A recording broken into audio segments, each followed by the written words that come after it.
Hi, good morning, everyone. I'm Kamini Santhanagopalan, Product Line Manager with Broadcom Core Switching Group.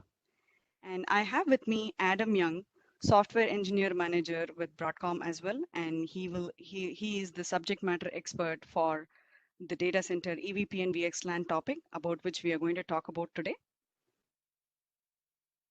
So to begin with, we'll talk about how Broadcom's engagement in the SONiC community has been, and we'll also give you an overview of the use case, what it entails, and then we'll talk about specifically EVP and VXLAN contributions and get into the deep dive mode. We'll take questions towards the end of the session. Next slide. So Broadcom, we have been innovating across the entire stack. If you think about how it started, from 2016, we have been innovating in the SI layer. We have been contributing a lot of SI specifications and implementations to the community.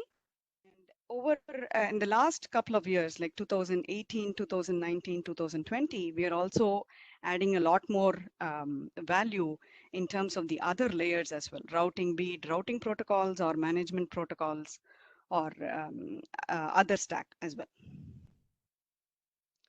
And if you look at the team, so we have a very strong engineering team with a very deep expertise in NOS and delivering NOS.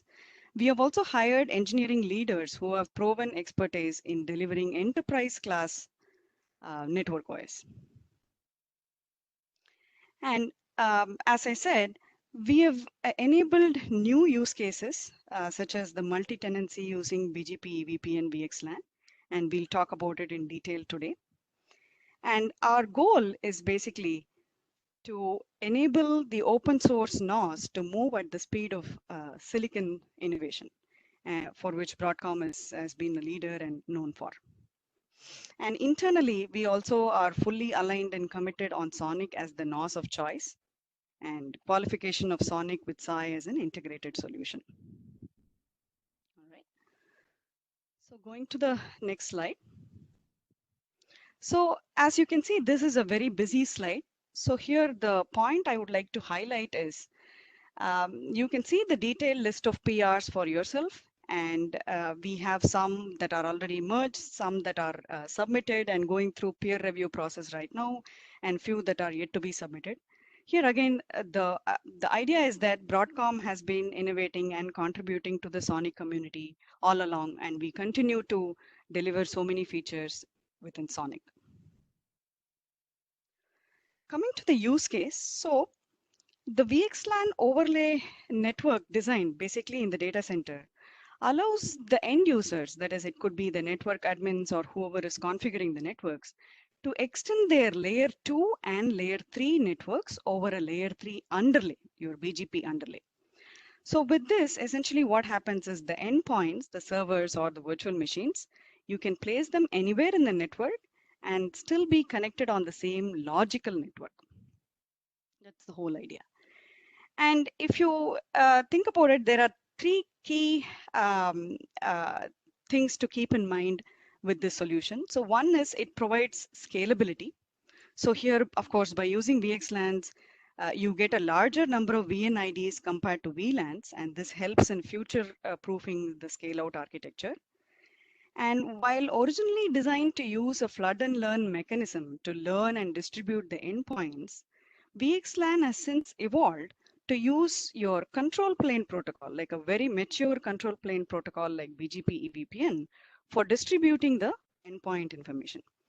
So over the years, this has become the preferred method of deploying VXLAN, as it basically reduces unwanted flooding in the network.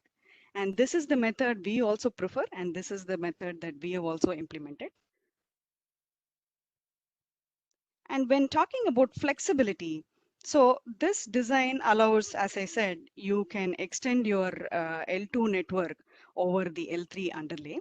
This means that your host mobility is achieved. So you basically your endpoint can be placed anywhere in the network, as I said, and can still remain connected on the same L3 underlay, same logical network.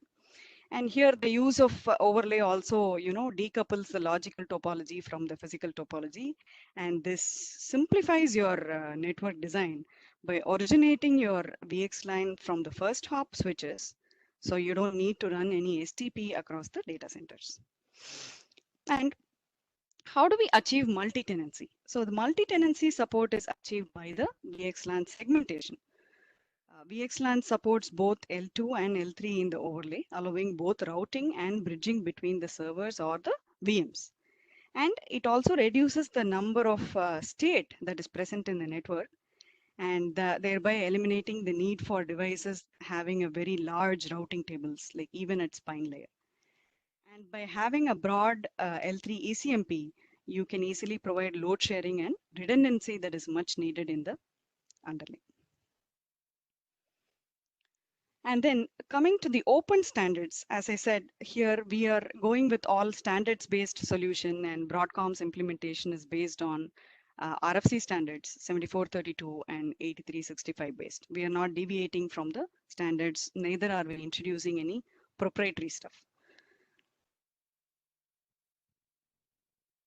On top of all this, we also provide programmatic APIs for easy provisioning and monitoring, like attaching to your northbound orchestration tools. And I think the whole thing will be easily viewable if I go to the next slide that shows the diagram actually. So basically here, all we are saying is your tenant separation is achieved, and your L2, you can extend your L2 over your L3 underlay here, and also your VXLAN tunnel. You can start from basically the tunnel origination is and termination is depicted here. So different tenants can use the same physical infrastructure and get segmented. So tenant A can function without having to worry about other tenants' existence. Okay. Okay, and here, as you can see, we are doing a lot of northbound integration via CLI or SNMP, or it could be GNMI or REST APIs with OpenConfig Yeung models. And we do have integrations with some of our key partners I would like to highlight here. And we do have integrations with the provisioning orchestration tools such as the Abstra, and also we have integration with the monitoring analytics tools, that is the AI ops tools from Broadcom. This was originally CA Technologies, now part of Broadcom. I would like to pause here and let Adam continue. So as I said, he's the SME for VXLAN EVPN, and he has tons of experience with this, and he will get into the deep dive mode for now. Thank you very much, Kamini, for going over the VXLAN use case. And from here, I'm going to take over and then talk about the design of the EVPN VXLAN and some of the bits and pieces that we have put together as a Broadcom contribution for the EVPN VXLAN solution. So first off, as Kamini has mentioned, I mean, the implementation that we have done for EVPN VXLAN is entirely RFC-based. Standardized solution. This is based on RFC 7432 and RFC 8365. We introduced the additional 2 BGP EVPN type to the SONiC solution. So we have bring in the type 2 routes, which is the MAC and IP host, and also the IMAP route, the type 3 routes to SONiC. So type 5 is already existing today to support the use case for VNet. So we are leveraging the type 5 for IP prefixes support as of what we're doing for the L3 services. And effectively, with these new BGP type, we are supporting the VLAN extension, which is the entire L2 traffic surfaces over VXLAN.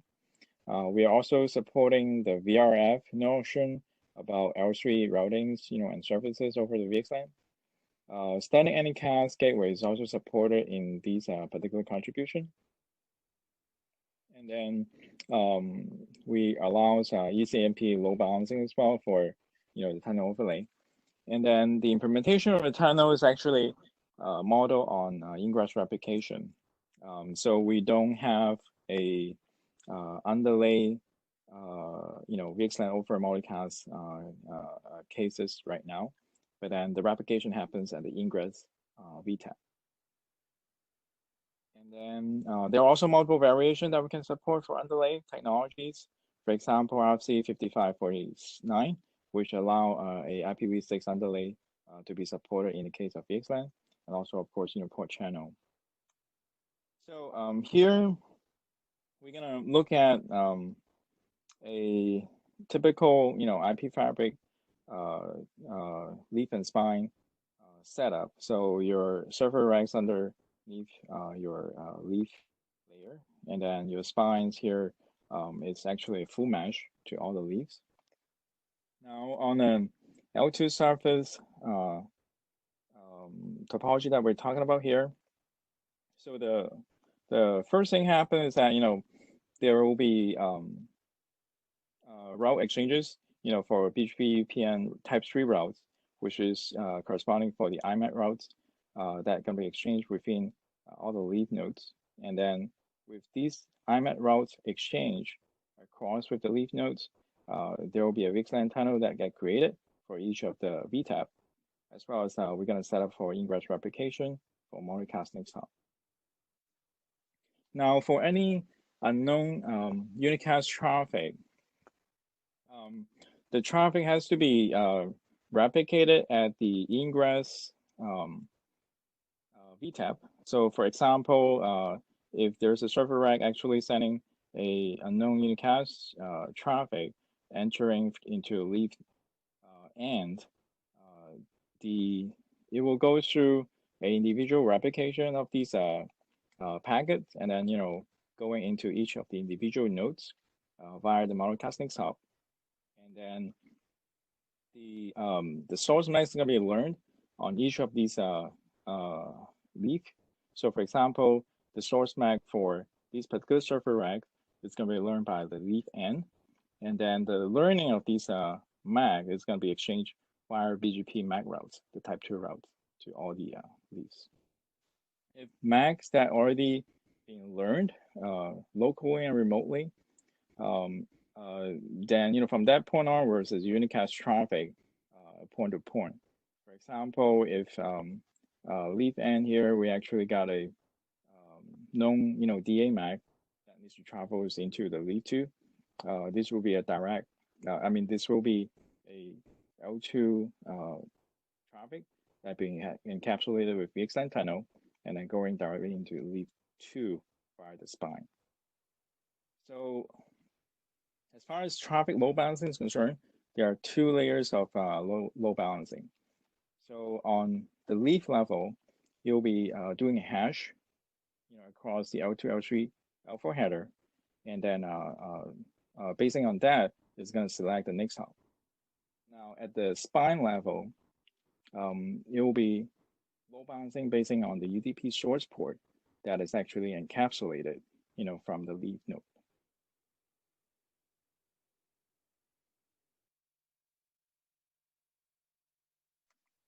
Here we talk about, how the MAC is going to be learned, from the remote. So for example, if I have any MAC entries that pick up from a VTAP, coming as a remote learning. So this will be entering for FRR, going to the kernel, and then via the netlink socket, going to the switch SS Docker, and picked up by FTP syncd. FTP syncd is gonna install those MAC entry into the FTP. FTP org will be the subscriber of this MAC entry, from the FTP. He's gonna push it into the ASIC DB, and then from ASIC DB, you'll be picked up by the syncd and programmed to the side. For locally learned MAC, if I have any MAC entry which was learned locally by the ASIC, then it will go into the FTP org from ASIC DB. And then FDB org is going to publish those MAC entry in the StateDB, going to the FDB SIND. And then FDB SIND will do a filtering if this is actually a L2 VNI mapping of those MAC entry, then it will go into the kernel, publish into FR. And then from FR, it goes through BGP, type 2 route and exchange to the remote leaf node. Here we're going to talk about the L3 surfaces. With the L3 VNI configured, so the BGP is going to exchange with type 5 routes across all the leaf nodes. So it's going to create a VXLAN tunnel. There are, essentially 4 pieces of information that needs to be exchanged across the leaf nodes, including the prefixes that they have announced, within the VRR space. Their VNI mapping needs to be exchanged. There's also the VTAP, source IP that needs to be exchanged, as well as the router MAC, for that, VTAP SVI. The layer 3 traffic will go out of the unicast tunnel next hop and then, encapsulated with the VXLAN tunnel. Now, the inner packet, DA MAC will be the remote, VTAP router MAC address that we, exchange via the type 5 routes. And then the traffic, again, will be load balanced at 2 level.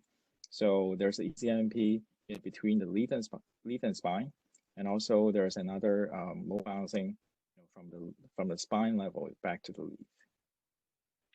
So here we're talking about some remote ARP and ND coming into the local nodes. So of course this is going through the FRR, coming from BGP route. And then these will enter into the kernel. Kernel will deliver those ARP and ND updates, via the netlink socket towards the neighbor SIND. Neighbor SIND is going to publish those into the FDB. And then neighbor ARP will subscribe to those updates and push it into ASICDB. Now for any locally learned ARP and ND, so it will be first picked up by the kernel. And then from there on, we need to program our local ASIC. So it goes into the neighbor SIND, and then that goes to FDB, subscribed by neighbor port, and push it into ASICDB. So that way we'll have the local ARP and ND updated into the ASIC. And then at the same time, kernel is going to also update FRR via the Zebra, and then go out into BGP routes. So that concludes, the basic of the L2 and L3 surfaces that we have done for EVPN VXLAN. And then here's the link to the HLD for the EVPN VXLAN, coming from Broadcom. And then currently the code PR review is in progress, and then we're trying to enter the community code base in 2020-06. And then this is the mailing alias. So thanks so much for attending the meeting, and for any questions, we can follow up with the Q&A.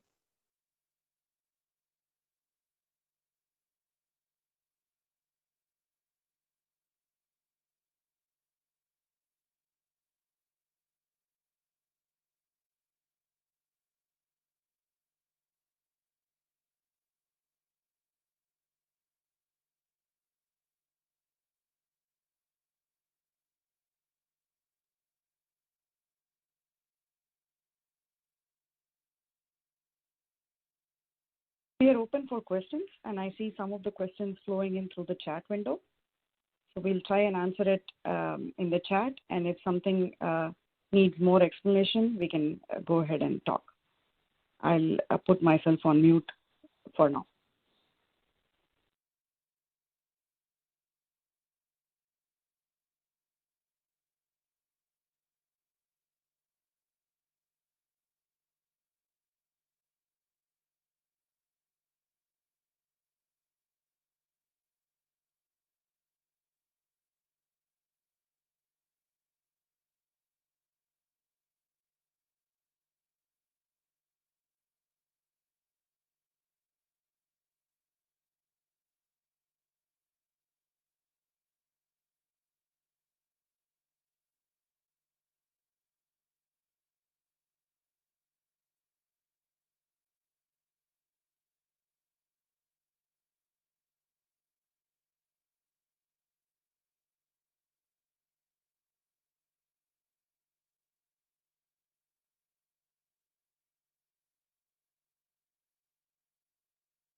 So we have some questions on the chat window. So one of the questions is that, what is the platform being supported today? So from Broadcom, we are supporting this on TD3 for EVPN VXLAN.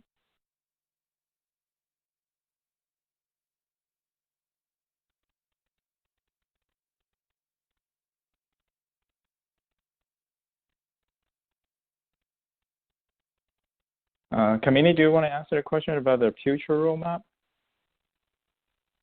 Yeah, I replied in the chat window. I don't know if people saw it. So I can share the slides offline separately, mainly around multi-site DC interconnectivity. And we have quite a bunch of enhancements coming in the manageability infrastructure area, like open config Yeung support and a bunch of stuff. So I can share it offline.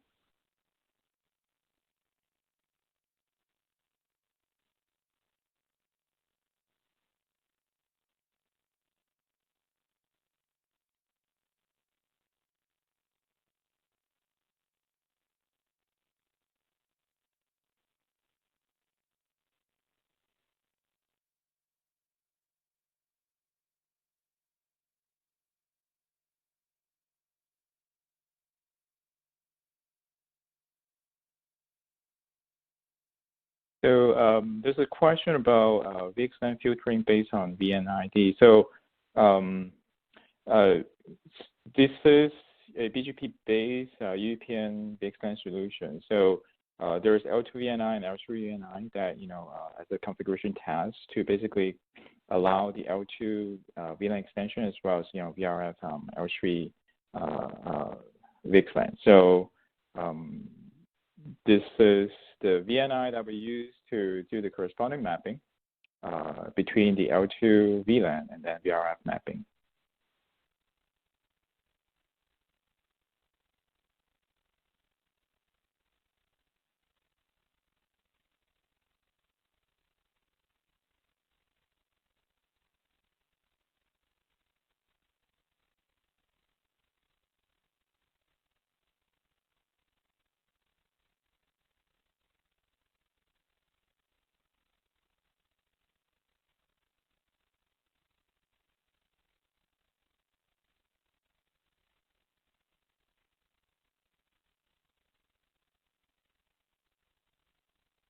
Okay, I don't think I see any more questions. Kamini, do you have anything else to add? No, not at this point. So does anybody else have any other questions for us? We are looking at the chat and QA window, and we're also on the phone.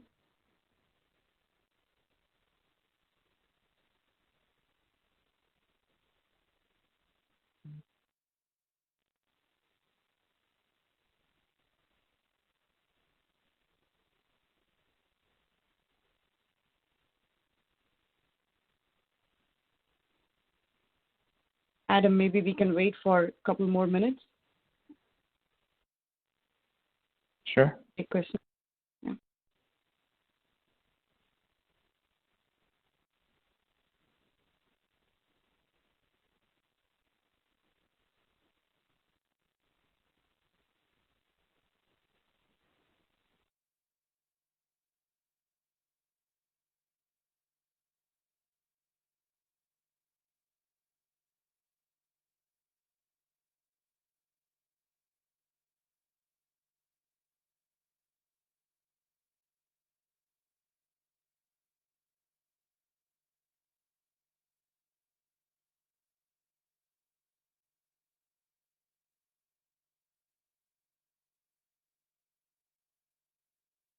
Yeah, so in response to the private version of SONiC, basically, the implementation for EVPN VXLAN, we are actually upstreaming, the implementation that we have to the SONiC community. It has to go through the GitHub, review process. This is already in place. There are about 8 to 9 co-PR that we submitted. The EVPN XLD, the EVPN VXLAN XLD is also submitted to the community. It's actually also under review. There were actually multiple sessions within the EVPN subgroup that we have gone through in terms of reviewing it, and then having that to be shared with the community.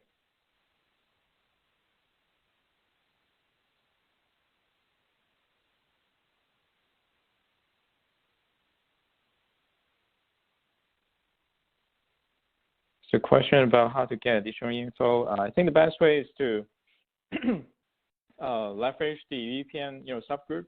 So there is already a VPN subgroup that I listed on this slide.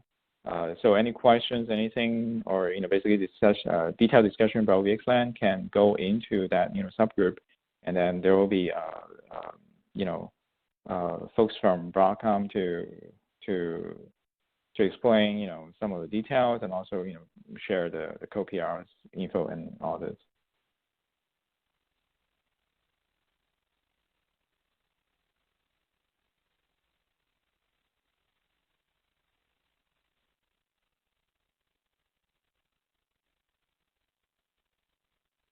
Question here is anyone actively testing implementation on TD3? Of course, it has been fully validated in TD3. We have a QA process in place, actually completed validating on the TD3 platforms for the EVPN VXLAN solution.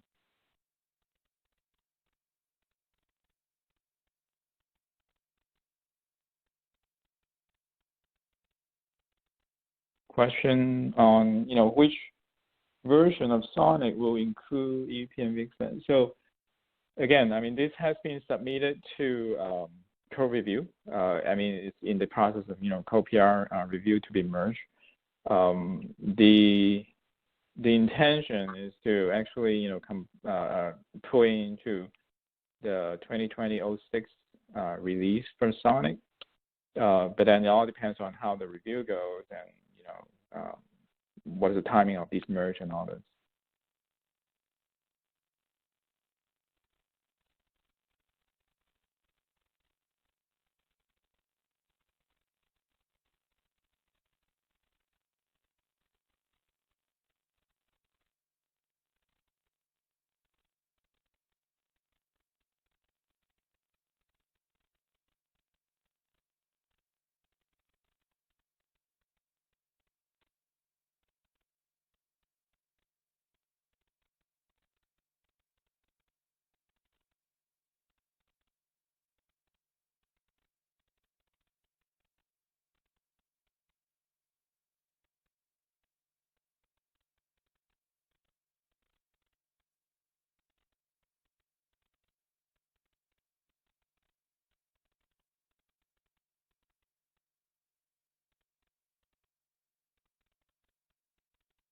Okay, so we have come to the end of the session. So thanks everybody for joining the meetings, and again, the EVPN subgroup has a lot of information over there. I encourage anybody interested of doing this EVPN VXLAN solution to take a look at the HLD, take a look at the code that we submitted. We can go from there. Kamini? Thank you, everyone. Anything to add? And I do feel for any other additional information, please feel free to reach out to us, Adam or Kamini or any of the Broadcom team members. We'll be happy to answer. Okay. Thank you. Thanks, everyone.